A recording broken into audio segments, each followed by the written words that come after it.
बात बेबात पे अपनी ही बात कहता है।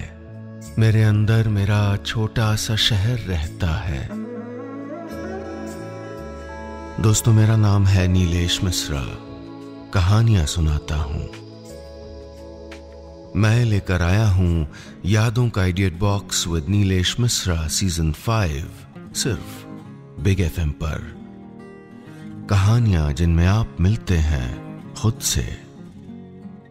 और अगर मुझसे सीधा कनेक्शन बनाना हो और अपनी जड़ों, अपनी जमीन से जुड़ना हो तो जरा gaonconnection.com पे टहलाइए।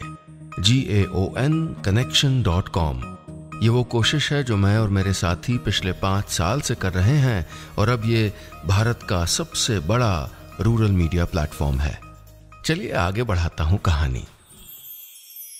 दोस्तों, मैं आपको सुना रहा हूं अपनी मंडली की सदस्य छवि निगम की लिखी कहानी मीठी सी जिंदगी। इस कहानी में अब तक आपने सुना, मोही की नई नई शादी हुई है। चौका छुलाई की रस्म के लिए तैयार होते हुए वो याद करती है कि कैसे वो अरेंज मैरिज करना चाहती थी, और वो भी एक भरे पूरे परिवार में। हालांकि उसके पति माधव की माँ बहुत गंभीर हैं, लेकिन मोही को लगता है कि शायद उनके भीतर एक कोमल हृदय छुपा हुआ है। अब आगे। पुरानी यादों को परे सरकाकर मोही कमरे से बाहर चली आई। माधव अब तक सो रहा था, लेकिन काफी लोग उठ चुके थे। जल्दी जल्दी सबके पैर छूते हुए जैसे ही वो सासू माँ के सामने आई, बस तभी साड़ी उसके पैरों में उलझ गई। अरे अरे संभाल के की बुदबुदाहटों के बीच संभलते हुए उसे खुद पर कोफ्त हो आई। जब ज्यादा कोशिश करो कि कहीं कोई चूक ना हो, क्यों तभी सबसे ज्यादा गड़बड़ियां होती हैं। कितनी मशक्कत की थी उसने। चाची की मदद से जायफल और जावित्री पहचानना सीखा था, काम चलाऊ तुरपन करनी सीखी थी, पूजा में इस्तेमाल होने वाले पीतल के बर्तनों को चमकाना और एक भजन भी सीखा था। लेकिन क्या हुआ? उनकी दी हुई बनारसी साड़ी में वो पैरों का आलता लगा बैठी। एक अंगूठी जाने कहां रख के भूल गई। और अभी कायदे से पैर छूकर आशीर्वाद लेने का स्कोप था तो लुढ़क गई।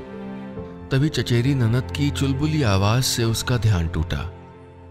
हमारी काकी को लुभाने के लिए आप क्या बनाओगी? उसने अटकते हुए पूछा। खीर बना दूं? सासू माँ ने हाँ में सर हिला दिया। अपनी कशीदाकारी वाले पल्लू को संभालते हुए वो किचन में गई और खीर बनाने की तैयारी शुरू कर दी। सुंदर दिखती शेल्फ्स में सब कुछ इतने करीने से लगा था कि डिब्बों पर लगे लेबल्स को देखकर उसने सारा सामान निकाल लिया। दूध का भगोना गैस पर चढ़ाया, चीनी नाप के रख दी, चावल धो के भिगो दिए और एक प्लेट में काजू, मखाने और बादाम कतरने लगी। ये खीर सासू माँ के दिल तक की बाधा दौड़ का आखिरी पायदान था।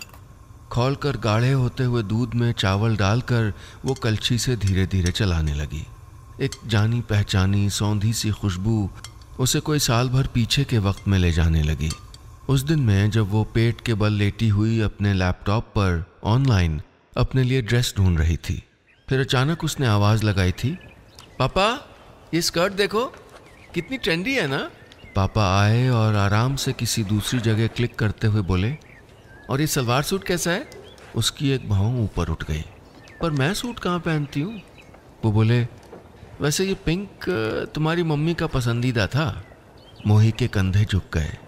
वो जानती थी कि ये इमोशनल ब्लैकमेल है, फिर भी उसने वो सूट ही ऑर्डर कर दिया।